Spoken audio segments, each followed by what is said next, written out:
Instituto de Terapias Cognitivas Conductuales y Madrid Institute of Contextual Psychology presentaron Tertulia Psicológica. Muy bien. Hola, ¿qué tal, amigos? Pues buenas tardes, buenas noches, buenos días. Pues es para nosotros un gusto. Aquí nos está acompañando Bárbara Metzay, ¿no? También Adrián y también Alonso, quienes han estado aquí en Acapulco, pues lo que fue este sábado y domingo, y la verdad hemos tenido un entrenamiento de habilidades clínicas que forman parte del curso de especialización que han venido a impartir aquí a ITECOT. Y pues bueno, para nosotros es un gusto que estén aquí con nosotros acompañándonos. Y pues bueno, también está aquí Julio, ¿no? Pues bueno, la verdad agradecerles que han estado aquí y pues queremos conversar un poco acerca de qué les ha parecido estar aquí en Acapulco, un poco acerca de ustedes, cómo es que llegan a las terapias contextuales actualmente, y un poco acerca de cómo ven el futuro, acerca de las terapias contextuales, y también aquí quien está como especialista también trabajando con niños, pues Alonso, también comentarnos un poco acerca del trabajo con niños. Pues adelante. Por ello. Bueno, el placer es nuestro, eso de entrada. Es una oportunidad única que, bueno, compartiendo idioma, que es una de las grandes limitaciones para expandir, diría yo, que cualquier cosa. Y bueno, y es un elemento que ha quedado superado, pues porque bueno, pues aquí estamos y ya no solo lo profesional, sino que diría yo que lo personal también se ha establecido, ¿no? Sí. Diría yo que bueno, pues nuevas amistades con vosotros. El placer es nuestro y la experiencia no ha podido ser más gratificadora, la verdad. Los alumnos eran muy entusiasmados. Mi impresión ha sido que han aprovechado a tope estos 2 días. Nos hemos sentido muy a gusto en el desarrollo de todo el curso. No es fácil aprender esto desde la raíz y disponerse a entrenar la habilidad en la fluidez de las habilidades clínicas en un espacio tan corto y tan intensivo, y nos hemos sentido muy a gusto y creo que ellos también, ¿no? Ahora, bueno, pues que el proceso continúe y la especialización continúe pues como buenamente se pueda. Así que bueno, pues será un placer en venideras ocasiones. Okay. Gracias. 100% de acuerdo con esa imagen. Acapulco es un paraíso. Lo consideramos un paraíso, hemos disfrutado mucho y vuestro centro y vuestra labor pues es única. Nos consta que trabajáis muchísimo, lo hemos visto. Y habéis organizado un curso maravilloso. El grupo ha sido fantástico, entusiasta, vocacional, de todas las partes de este gran país, trabajando en contextos educativos, clínicos, institucionales, penales, porque la terapia contextual pues se aplica allá donde haya un ser humano. Y cada vez con más precisión, ¿no? Porque cada vez sabemos más, ¿no? Cómo se hace. Con lo cual, bueno, pues una experiencia maravillosa, todo el hilo del curso. Ok. Ratifico lo que han dicho ellos. Bueno, tanto la ciudad en sí como el país en sí acoge de una forma especial. Nos sentimos muy a gusto viniendo a México y viniendo a Acapulco especialmente. Considero igualmente que Adrián es un paraíso, cualquier persona es recomendable que venga aquí, y en relación al curso, coincido con los alumnos, lo que he podido notar, las sensaciones son de gente preparada, gente con mucha ilusión por aprender y gente con ilusión de aprender un modelo que son las terapias contextuales, que están sin duda en expansión y que ya han llegado a México, han llegado para quedarse y han llegado para difundirse, y gracias a la labor que hacéis también vosotros aquí. Sí.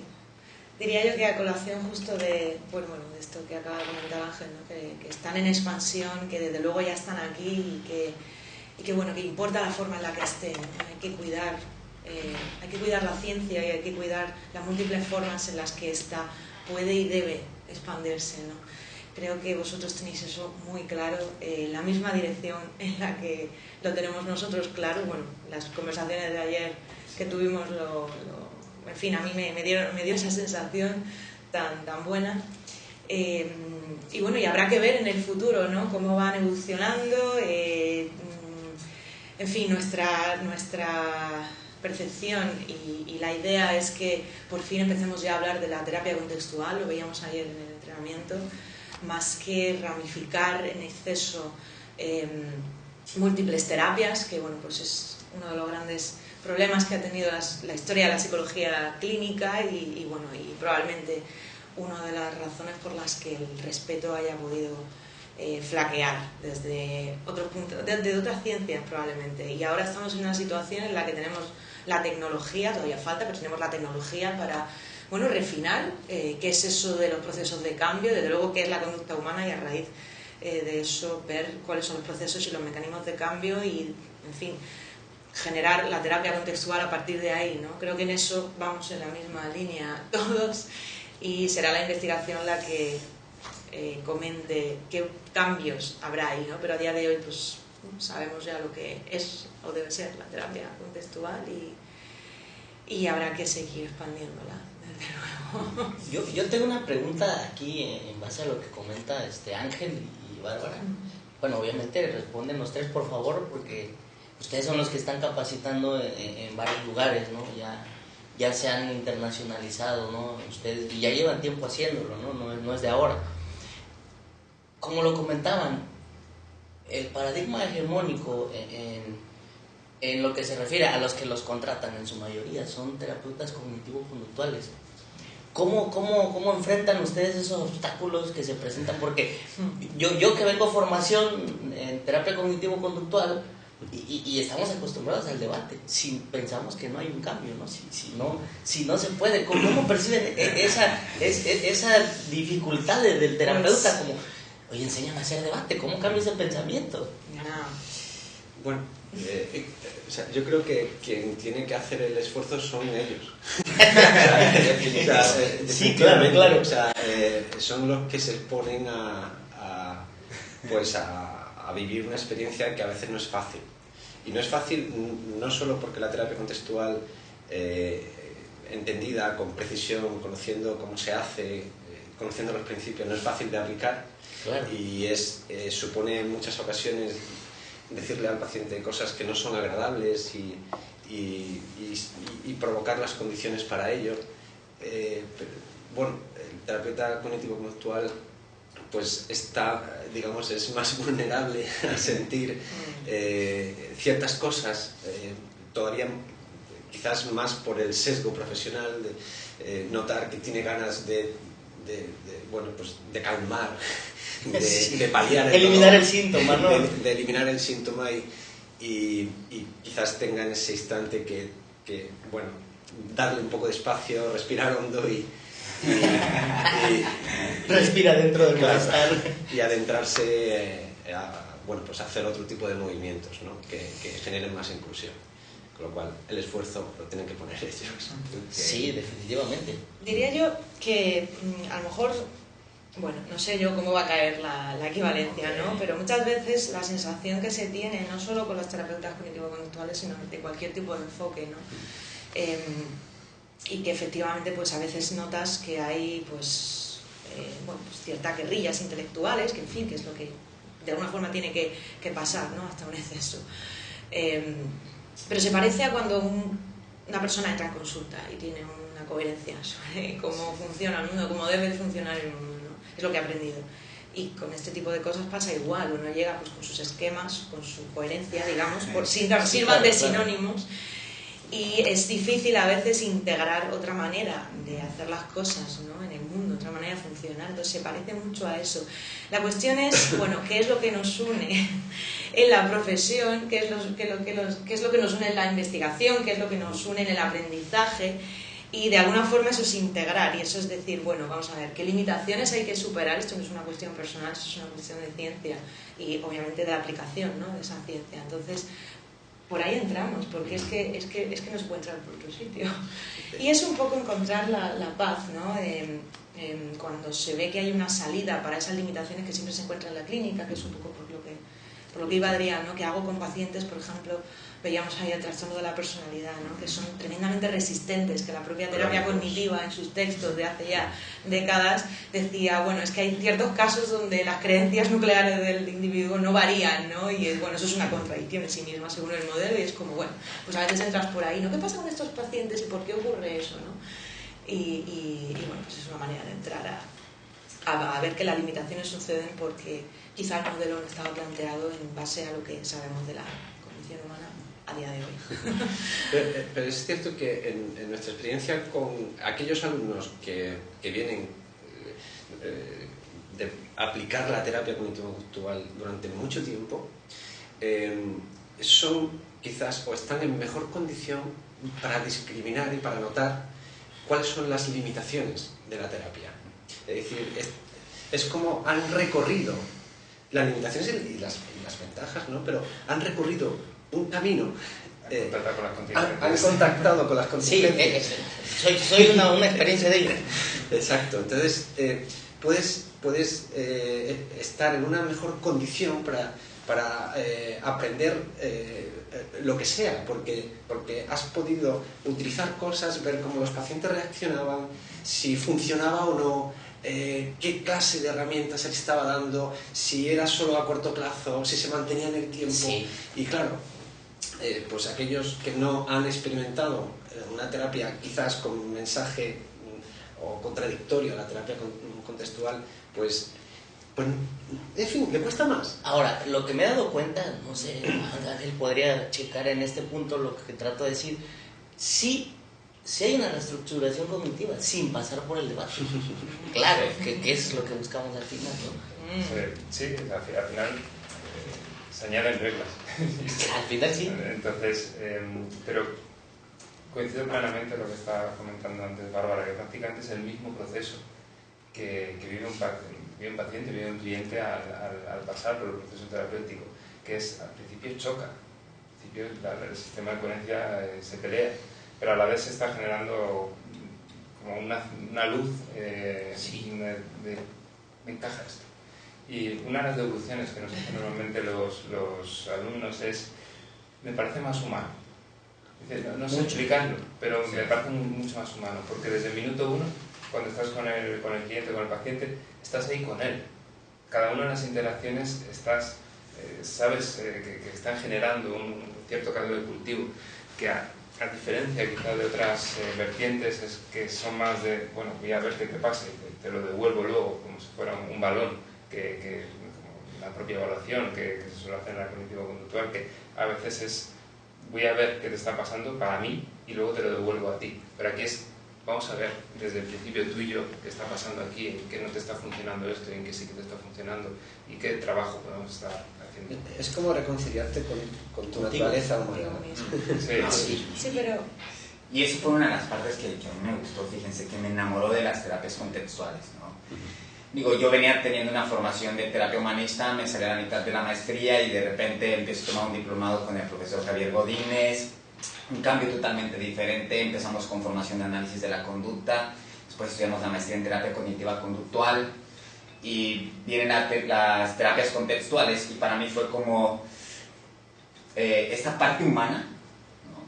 Pero cómo acercar en este contacto humano los principios derivados pues, del análisis experimental de la conducta que ya han funcionado ahora a cuestiones humanas, ¿no? Y eso fue, la verdad es que, híjole, a mí fue así como dije, de aquí soy, ¿no? Me sentí muy a gusto, me sentí muy cómodo, ¿no? Y bueno, exacto, contacté con algo que para mí es importante, finalmente las personas, y además, bueno, la verdad es que fue así como haber contactado, descubierto algo que estaba buscando yo, que no nada más se quedara en lo humano, sino que eso tuviera una explicación científica.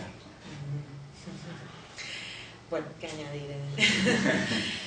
A colación de lo que preguntaba Julio, que al final se hace una reestructuración, ¿no? y es uno de los puntos centrales del debate, y como decía Ángel, se crean nuevas reglas cuando el individuo empieza a funcionar, pues empieza a tener otras derivaciones sobre sí mismo, ¿no? También lo veíamos ayer. que Sí. de alguna forma están Sí, conectadas lo a tocaste muy bien. valores, ¿no? Entonces, pero eso viene a raíz de haber cambiado tu propia reacción. Entonces, bueno, cuando la reestructuración funciona, y esto se sabe, funciona porque el individuo reacciona de otra forma, no necesariamente el contenido de los pensamientos ha variado, ¿no? Y sobre todo es que no hace falta ese trabajo previo de insistir en la reestructuración. Si apuntas a la reacción, estás yendo al foco, ¿no? Entonces, bueno, pero esto ya... De hecho, bueno, para los que nos ven, yo ayer se lo decía, en la clase hace honor a su nombre, está Bárbara, se le entiende claramente, son muy buenos, de verdad lo que explicaban, lo simplifican mucho, lo hacen muy sencillo, Muy práctico. parsimonioso como la ciencia, ¿no? O sea, con dos explicaciones en igualdad de circunstancias, casi siempre la más sencilla va a ser la correcta, ¿no? Y era lo que me gustaba mucho del curso, ¿no? Digo, yo que estuve como asistente, ¿no? Ellos son los que capacitaron. Y los contextos, cómo los explicaban, eso era algo muy, muy agradable para mí. Sí, como decía Bárbara, se metió la gente mucho al tema. Estaban muy, muy atrapados, ¿lo viste? Como que queriendo preguntar, Hasta la vez ¿qué están hacer esto? contentos. ¿Están contentos el día de hoy? Sí. No se querían En palabras. Es un formato de 16 horas intensas en una sala maravillosa, por cierto, unas vistas maravillosas que no desconcentraron a nadie. Es mi publicación. Esa era la preocupante, ¿no? Conseguimos retar a las vistas y al café. Pero bueno, la verdad que nos encanta este tipo de formatos porque nos permite hacer un recorrido pues, acerca de cómo se construye el ser humano, que nos encanta verlo así, cómo se construyen esos horizontes personales, cómo se construyen las reacciones problemáticas y las reacciones un tanto más que llamamos flexibles, y cómo eso da lugar a que podamos utilizarlo en clínica para cambiarlo, ¿no? Y en esas 16 horas pues ha dado tiempo a hacer ese recorrido y francamente es algo que con lo que se ha estudiado y se ha sabido en estas últimas 2 décadas casi, ¿no? Estamos en una muy buena disposición para abordar pues cambios clínicos, ¿no? De la manera más eficaz posible. Entonces, bueno, pues Pues sobre todo es que cuando estas formaciones se hacen envolviendo o metiendo de alguna forma al que se entrena en esto como parte de quien tiene que aprender a hacer estas cosas consigo mismo, y esto bueno ya nos lo decía en su día Kelly Wilson, ¿no? que uno no puede pedir a un paciente hacer algo que no hace consigo mismo, porque no va a ser un terapeuta realmente, no va a llegar a ser del todo bueno, va a ser, y esto cuando digo bueno, va a ser eficaz, ¿no? Porque nos está permitiendo a sí mismo y no va a saber entrenarlo, trasladarlo con toda la finura y precisión posible, y eso es algo que nosotros tenemos muy claro. Entonces, bueno, muchas veces pues empezamos por mirarse a uno mismo sin necesidad de que estos sean entrenamientos precisamente, en fin, ¿no? Medio, vamos, no va uno a hacer terapia, sino que se va a entrenar y a formar, pero se incluye parte de ese proceso de un modo privado. Y los alumnos, ayer creo que es lo que estabais comentando, ¿no? Cuando decíais que estaban muy conectados, sí que es cierto que estaban muy metidos en eso, se permitieron eso. Eso tiene, bueno, es tremendamente aplaudible, no es fácil mirarse uno mismo, nunca, a veces uno no sabe lo que va a encontrar, pero es que es lo mismo que se le pide a un paciente. Entonces es la vía directa. Sí, y es parte vivencial, ¿no? Es experiencial, ¿no? Como se le llama, realmente también. Yo al menos al dejar de dar la terapia cognitiva conductual estándar y empezar, por ejemplo, con la terapia de aceptación y compromiso, pues yo empecé a notar cómo mis pacientes, incluso, aparte de los cambios que ellos iban experimentando, decían, es que aquí hago ciertos ejercicios, me doy cuenta y esto me está siendo útil allá afuera, ¿no? Y eso es algo que a mí me encantó, ¿no? Porque además el propio paciente por sí mismo comenzaba a hacer estos cambios. Y me surge una pregunta, ¿no? Estoy enterado, Alonso, que eres especialista en el trabajo con niños y adolescentes, ¿no? A mí me encanta trabajar mucho con niños y adolescentes, bueno, más con los papás, que es una forma de trabajar con los niños. ¿Qué nos hablas acerca de las terapias contextuales esta población, ¿no? Pues sí, ¿qué nos dices de eso? Bueno, aquí también compartimos los tres parte del foco, porque yo sí que es cierto que estoy más especializado, aunque estamos acampados en diferentes áreas, pero sí que me interesa especialmente la de infancia y la del trabajo con los padres. También tenemos aquí a Bárbara en adolescentes y Adrián haciendo trabajos de prevención. Así que bueno, creo que es un gusto compartido, un área compartida. Pero las posibilidades que tiene ACT y que tiene la terapia contextual, que abre un camino muy diferente en este tipo de intervención. Sobre todo porque hace años, por ejemplo con los padres, esto se nota muchísimo con los padres, hace años se les daba instrucciones, se les daba lo que decimos pautas, entrenamiento, y hacíamos incluso tratar de enseñarles el manejo de contingentes, que puede ser muy útil, pero nos faltaba una clave, que era el para qué, el adornar eso, el barnizar eso en clave de valor, de qué tipo de padre quieres ser, qué tipo de niño quieres tener o qué relación quieres fomentar ahí. Y eso es lo que va a ser el motor, va a ser la pieza clave del trabajo con los padres, porque sin eso las cosas se caen. O sea, va a estar ahí un momento, por ejemplo, que un niño pida, la típica ejemplo que vemos con la rabieta y pidiendo algo, y no va a poder estar notando, no va a poder hacer las paces con eso que está notando de que le está pidiendo darle algo a su hijo y ponerse en esto no le viene bien para el futuro, o sea, esto no es lo que yo le quiero dar. Claro. Pero esa pieza de valor, esa pieza de darle sentido, si no está, las pautas se caen al suelo. Ajá, te decía Ángel, ese es un tema que se me hace muy importante para mí. Yo también trabajo mucho, así como dice Den, en la capacitación de habilidades parentales, ¿no? Pero sí me ha gustado a mí mucho integrar este componente, cambiar un poco el esquema del papá, porque muchos llegan a consulta creyendo que entre más obediente sea el hijo contigo, mejor padre eres. Y esa no es una regla. Se podría ver, yo les digo, se va a ver más en el futuro, cuando le digas tú, se acabó mi papel de papá, y el niño te va a decir, no, quiero que sigas siendo mi amigo, no puedo dejar de ti, necesito tu consejo.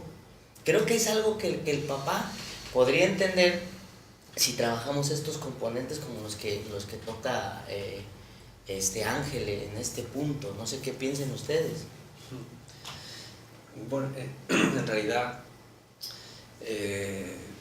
casi todo, la obediencia, la no obediencia, los niños rebeldes, los desafiantes, los padres que quieren que los niños prueben cosas y otros que no salgan de una burbuja. En realidad, todo este tipo de cuestiones, muchas de ellas forman parte también de la moral de las familias, ¿no? Sí. De dónde quieren marcar los límites, ¿no? De dónde quieren o cómo quieren que sus hijos sean, ¿no? Pero hay una cosa que tenemos más o menos clara, y es cómo está hecho el mundo. Es decir, cómo está configurado el mundo, lo difícil que es vivir. Uno no está exento de sufrir traiciones, de sufrir,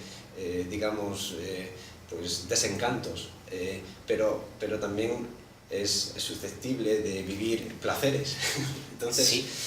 Con esas leyes del mundo, pues hay formas de que los padres adquieran pues una lógica de qué tienen o cómo tienen que hacerlo con los niños para que se adapten más a esas leyes del mundo. Es decir, niños que puedan gestionar mucho mejor la presión, el estrés, la tensión, la frustración, que no luchen contra eso, sino que lo incluyan como parte del camino. Porque de la vida, sí. Porque la vida te va a traer eso, tarde o temprano, ¿no? Entonces, gran parte de los padres con los que vosotros trabajáis, pues quizás están muy empeñados en que los niños apenas sientan malestar, ¿no? Y lo van a sentir.